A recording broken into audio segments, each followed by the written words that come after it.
जिहाद से हिंदू बहन बेटी को किस तरीके से बचाया जा सकता है, उपाय दिया है महाराष्ट्र सरकार में मंत्री नितेश राणे ने। देखिए, महाराष्ट्र के नासिक में एक इंटरनेशनल कंपनी की बीपीओ यूनिट से जिस तरीके से लव जिहाद और धर्मांतरण का पूरा मामला सामने आया है और इसकी साजिश पिछले कई सालों से चल रही थी, जब इसका खुलासा हुआ तो हड़कंप मच गया। आईटी कंपनीज में भी, नासिक में भी, महाराष्ट्र में भी और पूरे देश में। क्या आप जानते हैं, टीसीएस ही नहीं बल्कि और कई सारी ऐसी कंपनीज हैं जिनके ऊपर भी अब भेदभाव के आरोप लग रही हैं।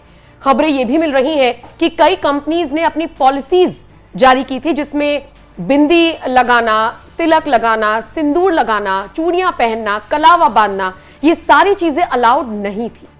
हाँ, हिजाब पहन के आप आ सकते हैं। एक पर्टिकुलर समुदाय को इतना ज्यादा बढ़ावा देना और दूसरे को दबाना, ये कॉर्पोरेट जिहाद का हिस्सा नहीं तो और क्या है।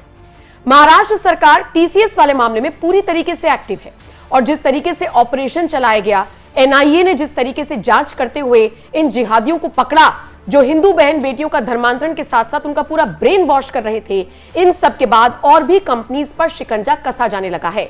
लेकिन इन सब के बीच महाराष्ट्र सरकार में मंत्री नितेश राणे ने साफ सीधे शब्दों में कह दिया है कि अगर जिहाद से हिंदू बहन बेटी को बचाना है तो सबसे पहले उन कंपनियों को हिंदुओं को नौकरियों में प्राथमिकता देना कबूल करना होगा, एक्सेप्ट करना होगा।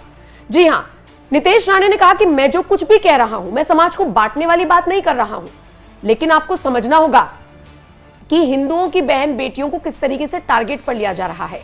और अगर इससे आपको बचाना है, अगर कंपनियां वास्तव में यह बात चाहती हैं कि उनकी कंपनियों में लव जिहाद जैसा कुछ ना हो, तो उन्हें मुस्लिम कैंडिडेट्स को हायर करने के बजाय हिंदू कैंडिडेट्स को हायर करना होगा।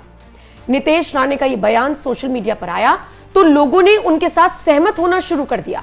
हालांकि 2-4 लोग ऐसे भी मिले जिन्होंने कहा कि आप समाज को बांटने वाली बात कर रही हैं, जिसका जवाब देते हुए नितेश राणे ने कहा कि मैं बांट नहीं रहा हूं। और सबसे बड़ी बात, जिन लोगों को लगता है कि नितेश राणे बांट रही है, वो उपाय बता दे।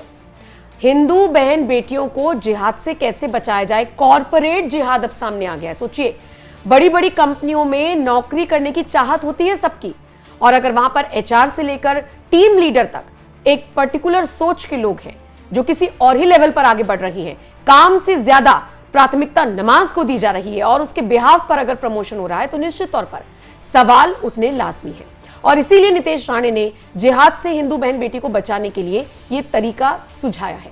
अब ये तो कंपनियों के हाथ में है कि वो ऐसा करती है या नहीं करती है। आपको क्या लगता है, क्या वाकई में यह उपाय कारगर होगा? और आपको लगता है कि अगर यह उपाय कारगर नहीं है तो आपके हिसाब से कौन सा उपाय कारगर हो सकता है? आप अपनी राय नितेश राणे के बयान पर हमें जरूर दीजिएगा। जिहाद से कैसे बचाया जा सकता है हिंदू बहन बेटियों को, इस पर आप क्या राय रखते हैं? आप अपनी प्रतिक्रिया हमें जरूर दीजिएगा। और बाकी आपके ऑफिस का कल्चर कैसा है? क्या आपको भी किसी तरीके का दबाव बनाया जाता है? काम का दबाव नहीं, अगर आपको आपके कल्चर को फॉलो करने नहीं दिया जाता है तो वो आप कमेंट सेक्शन में हमें जरूर बताइएगा। बाकी अपडेट्स के लिए न्यूज एक्सप्रेस देखते रहिए।